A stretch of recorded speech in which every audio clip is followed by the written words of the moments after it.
इस वीडियो में हम श्रृंगार रस के बारे में जानेंगे। श्रृंगार रस क्या होता है?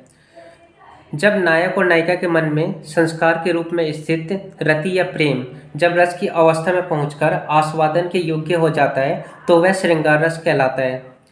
यानी नायक और नायिका के मिलन से हमारे मन में जो भाव उत्पन्न होते हैं वो श्रृंगार रस कहलाता है। श्रृंगार रस के अवयवों को देखते हैं। सबसे पहले है स्थायी भाव। स्थायी भाव इसमें रति या प्रेम होता है।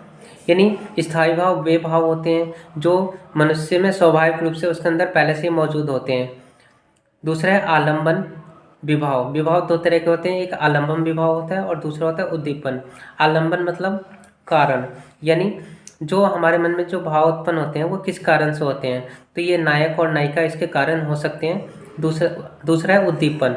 उद्दीपन में क्या होता है, जो स्थायी भाव को बढ़ा दे। यानी कारण तो उसके स्थायी भाव के नायक और नायिका होते हैं, लेकिन उसके बढ़ाने वाले जो कारक होते हैं वो कौन कौन से हो सकते हैं। पहले आलंबन का सौंदर्य, यानी नायक और नायिका का सौंदर्य भी हो सकता है, प्रकृति भी हो सकती है, बसंत ऋतु, चांदनी, पक्षियों के कुंजन इत्यादि ये स्थायी भाव को आकस्मिक रूप से बढ़ा देते हैं।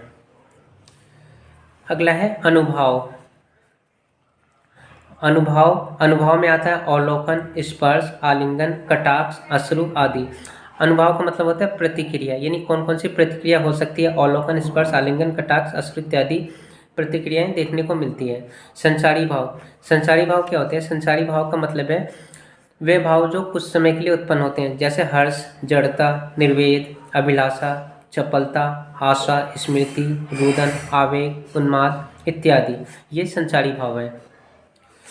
अब देखते हैं श्रृंगार रस के प्रकार। श्रृंगार रस दो प्रकार के होते हैं, पहला है संयोग श्रृंगार और दूसरा है वियोग श्रृंगार। संयोग श्रृंगार क्या होता है?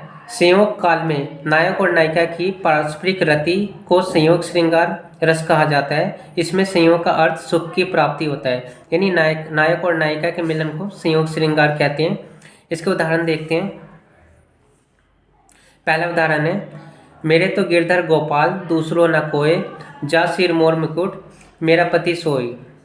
इसमें दूसरा है, अरे बता दो मुझे कहाँ है प्रवासी मेरा, उसी बावले से मिलने को डाल रही हूँ मैं फेरा। अब देखते हैं वियोग श्रृंगार। जहाँ नायक और नायिका के मिलन का अभाव हो अथवा विरह का वर्णन हो वहाँ वियोग श्रृंगार होता है। यानी नायक और नायिका के बिछड़ने पर जो भाव उत्पन्न होते हैं वहाँ वियोग श्रृंगार होता है।